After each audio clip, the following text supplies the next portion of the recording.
Hello, welcome to Boplicity Deconstructed Harmony. In deconstructing Boplicity, I hope you can see how I came about making the rules that I did on earlier videos.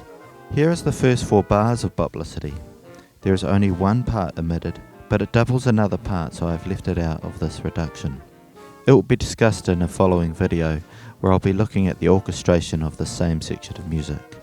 Above the music is a chord symbol for each chord, and above the bass part are the lead sheet chords. What I notice immediately is the interesting bass line of the passage, and how Gil has made it an interesting line all on its own. Notice the contrary motion and use of scales and leaps.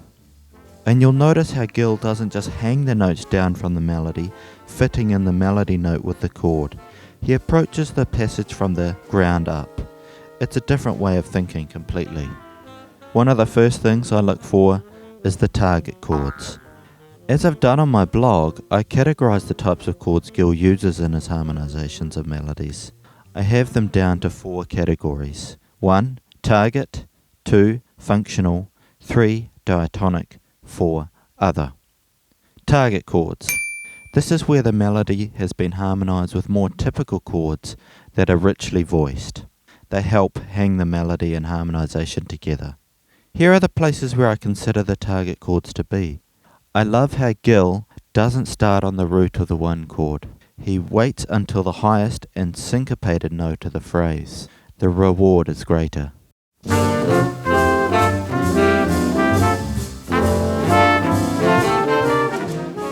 The F major in the second bar could be a target chord. We could see this as an extension of the 1 chord from the first bar. The G minor 9 flat 5 is a little bit of a surprise here. He has opted not to take the 5 chord. One reason he may have done this is to avoid a 5-1 resolution too early. We tend to hear the 5 from the bass note here anyway. It's a more subtle effect than a 5 chord played by the entire ensemble. I used a similar technique when I harmonized On the Sunny Side of the Street in my recent video by avoiding a certain bass note too many times. The next F major 9 is a pretty obvious point for a target chord. The C minors are the next target chord as they start to prepare the 4 chord, B flat, and the next bar. This last target chord is an interesting one. You could see it as a 1-7 altered, or as a sharp 1 minor 6-9 chord. Either way, it's a tasty change up to what is expected. Notice the run up from the bass to this exciting new non-diatonic note.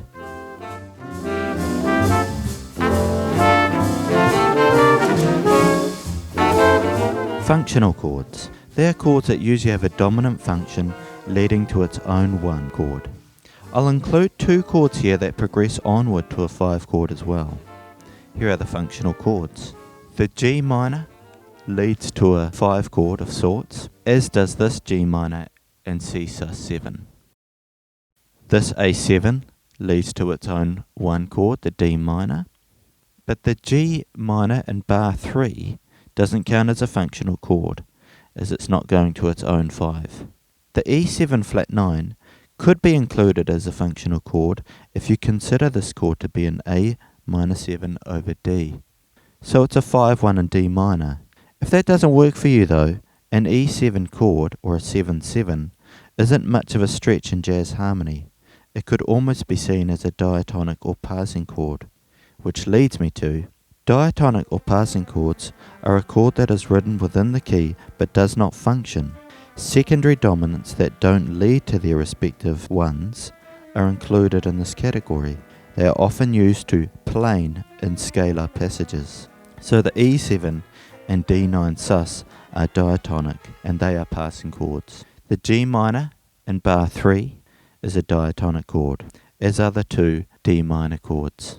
In bar 4, I consider the E flat and the F sus chord to be diatonic as we are approaching the chord 4, B flat major. That leaves the last category, the other chord.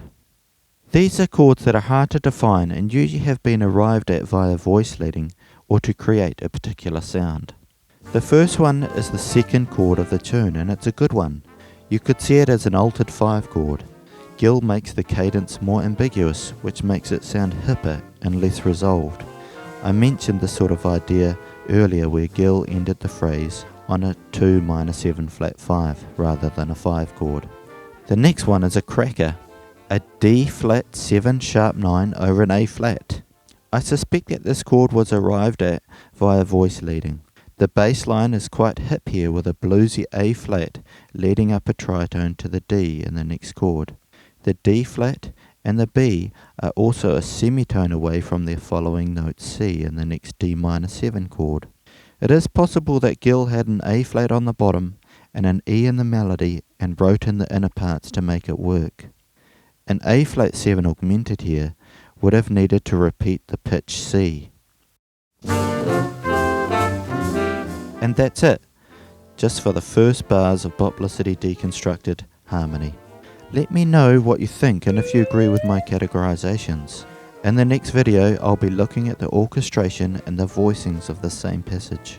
If you haven't done so already, check out the blog where I go into the stuff in more detail. The link is below.